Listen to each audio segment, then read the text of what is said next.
अस्सलामुअलैकुम।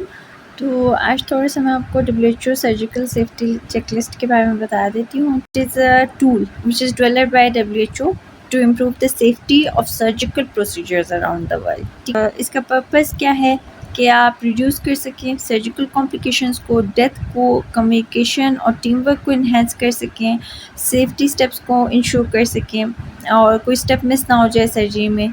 तो बेसिकली इसका पर्पस ये है कि एक सेफ सर्जिकल प्रोसीजर को कैरी आउट किया जा सके, ठीक है। और ये कब डेवलप किया गया था? 2008 में बाय डब्ल्यूएचओ, ठीक है। किसी भी सर्जिकल प्रोसीजर को इन्होंने 3 मेन फेजेस में डिस्ट्रीब्यूट किया है। सबसे पहली फेज़ को साइन इन कहते हैं, सेकंड फेज़ को टाइम आउट और थर्ड को जो है साइन आउट कहते हैं, ठीक है। अगर आप साइन इन देखें तो वो फेज़ है ये तब कंप्लीट होती है जब आपने इंडक्शन ऑफ एनेस्थीसिया दे दिया, तो ये कंप्लीट हो जाएगी। इससे पहले जो भी काम आपने करने होते हैं ना एनेस्थीसिया देने से पहले, तो उसे आप साइन इन कहेंगे। स्किन इंसिजन देने से पहले जितने भी काम आप करेंगे उसे आप टाइम आउट देंगे। और जब पेशेंट के ऑपरेशन थिएटर को छोड़ने से पहले जो जो आप काम करते हैं उसे आप साइन आउट कहेंगे। अच्छा, तो इसे कौन-कौन से काम है? इसमें मैंने आपको बताया कि it is a 19 component tool, तो इसमें टोटल 19 कंपोनेंट्स हैं, ठीक है। अच्छा, पहले वाले को तो आप एक निमोनिक से याद कर सकते हैं, साइन इन को कैप से। कैप में क्या है? सी फॉर कंफर्म। कंफर्म क्या-क्या करना है? आइडेंटिटी, साइट और प्रोसीजर, ठीक है।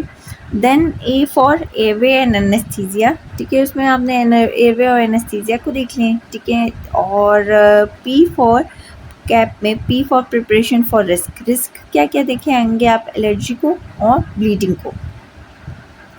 तो ये आपका स्टेप 1 हो गया। इसमें आपका टीम वर्क होगा, टीम से याद रखें। टीम क्या करती है? एक दूसरे को इंट्रोड्यूस कराती है, प्रोसीजर को अगेन कंफर्म करती है, प्लान डिस्कस करती है और प्रॉब्लम्स का सॉल्यूशन बताती है, प्लान्स और प्रॉब्लम्स को डिस्कस करती है।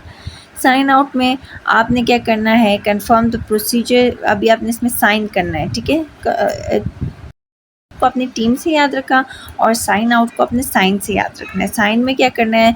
प्रोसीजर को कंफर्म कर दिया, इंस्ट्रूमेंट्स को साइन के, स्पंजेस को काउंट किया, स्पेसिमेन को लेबल किया और शेयर रिकवरी प्लान, ठीक है। तो इस तरह से आपने इसे याद करेंगे तो ये बहुत ईजी हो जाएगा। साइन इन को कैप से, टाइम आउट को आपने टीम से और जो है साइन आउट को जो है आपने जो है साइन से, जिसमें आपने confirm the procedure, count the instrument and sponges and label, specimen, share recovery plan. तो इस तरह से याद रखेंगे तो ये आपको इजीली याद रहेगा। अच्छा, इसका फ़ायदा क्या होता है? इसका इम्पैक्ट क्या है, ठीक है।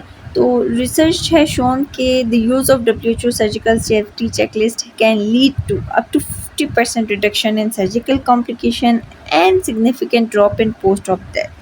और ये अभी ग्लोबली यूज़ हो रही है। It is recognised as a low cost high impact intervention for patient safety, ठीक है। So this is the easiest way to remember this WHO surgical safety checklist. Thank you.